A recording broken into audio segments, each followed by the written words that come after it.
Scott, the Avowed game directors, say that it has plenty of missable secrets and subtle choices.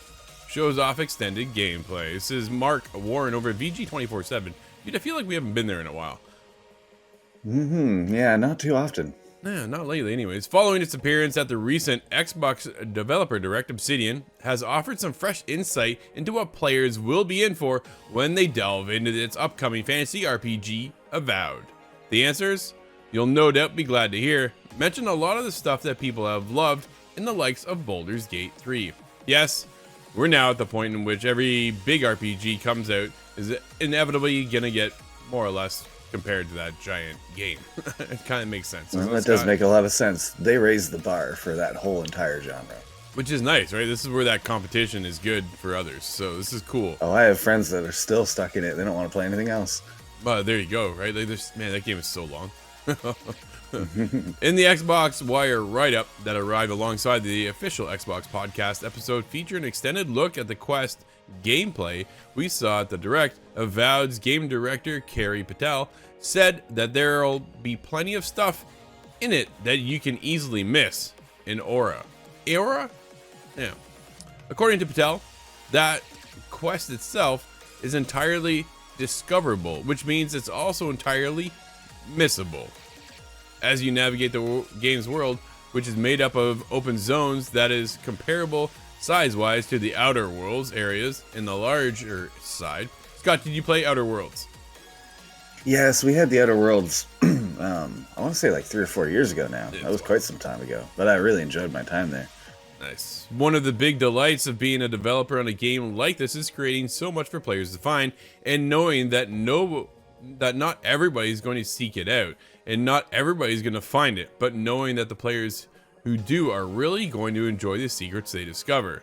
So it sounds like you'd better put aside plenty of time, oh man, for your first playthrough and get ready to spend plenty of time watching YouTube videos of people showing you how to get that thingamajig long before supposed to get that thingamajig.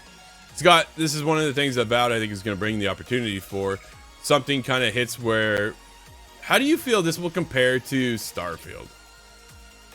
Oh, that's going to be the big comparison. Everybody's going to... I really hope it has maps when it comes to the internals of cities. And I don't suspect we'll see a walker vehicle anytime soon. But no, the idea of secrets being hidden throughout an Obsidian game is not exactly surprising to me. So I'm wondering if this is really going to raise expectations a little bit more than they ought to be. Because I'm going to be checking behind every waterfall already. Sure. And this game slightly reminds me of Skyrim. That's kind of the idea.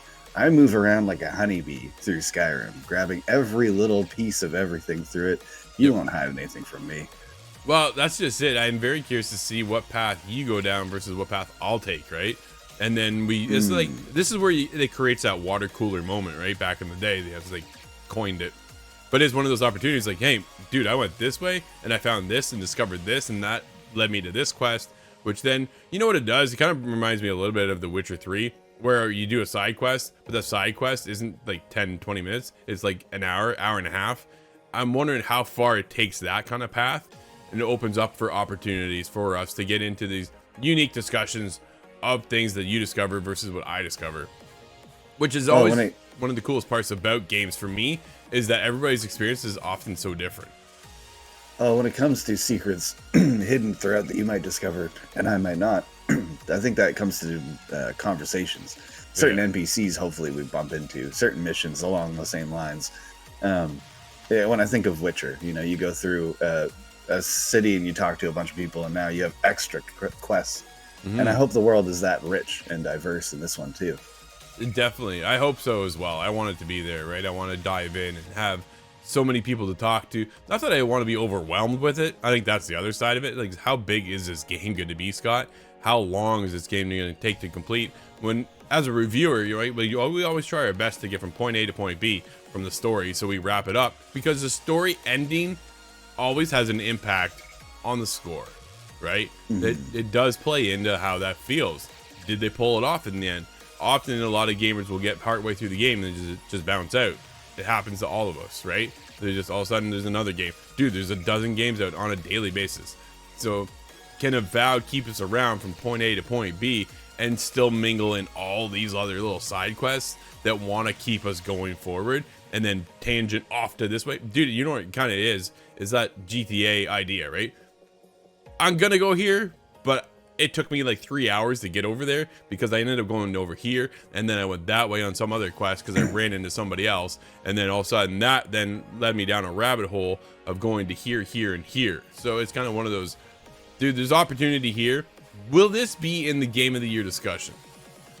I'm really hoping if they can build a physical, breathed-in world, a lived-in world full of all these NPCs and these different opportunities, I think that will be what brings it into the discussion. Obsidian crafting a very busy and well-thought-out world, I think, is something we can... I don't want to take it for granted, but I think it's a pretty safe bet. Yeah, player hype can definitely be overpowering at times, right? So yeah, that was the problem with Cyberpunk. Nobody wants to remember that. No, absolutely. I think Xbox themselves are in for an interesting year. We already know we're getting Hellblade 2, right? We're gonna get Indiana Jones and the Great Circle, and then Avowed. Like, there's some 3 heavy hitting titles this year. Will they all be bangers? We're gonna have to wait and find out. We'll see what their scores are at the end of the day, where they all land. But dude, so far, Xbox looks to be having a pretty good year for 2024. Something we've been waiting for a very long time, and it feels like it's finally here, Scott. Avowed could be just one of those titles.